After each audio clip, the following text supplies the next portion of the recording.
السلام عليكم ومرحبا بكم في قناه طارق. الوصفه ديال اليوم ان شاء الله غادي يكون الدنجال معمر بالرز. وصفه بسيطه وكتجي لذيذه بزاف، كتصلح بزاف من العشاء. المقادير كما العاده في علبه المعلومات، وغادي نبداو على بركه الله. طريقه التحضير كما كتشوفوا هنا، عندي جوج دنجالات قطعت لهم من الحاشيه، غادي ندخلهم الفران لمده ما بين 20 دقيقه حتى 30، داكشي حسب الحجم ديال البتنجان اللي عندنا. غادي نبداو نوجدوا في الحشوه. الحشوه حتى هي بسيطه، عندنا قطرات ديال زيت العود، غادي نضيف عليه جوج ديال المطيشات مقطعين صغيورين، وغادي نحك عليها واحد الثومه كبيره، الثوم حسب الذوق ديال كل واحد.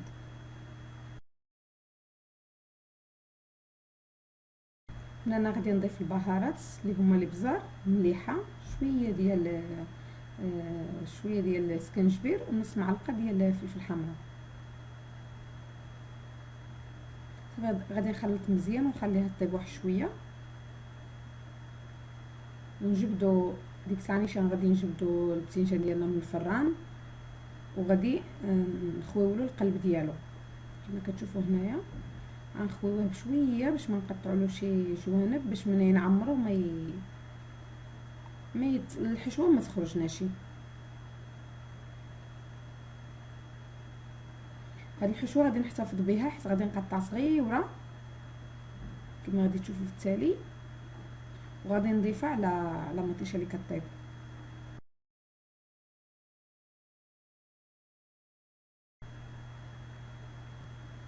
كما كتشوفوا هنا انا غادي نضيف الحشوه ديال او القلب ديال البتنجان ديالنا اللي قطعته.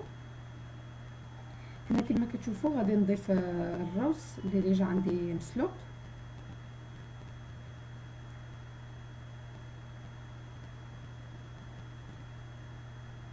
غادي نخلط مزيان، بعد غادي نضيف عليه جوج معالق حتى 3 ديال الطماطم المقليه.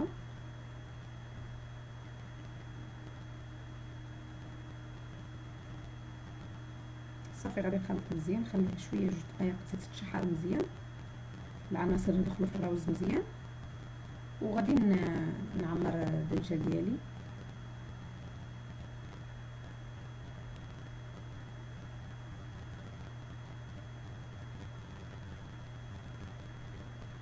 هنا غنعمرو ديالي غادي نعملها مرافقه مع الدنجال ديالي. ان شاء الله تكون وصفه بسيطه. علموني في الكومنتاريو ديالكم، في التعليقات تحت الفيديو.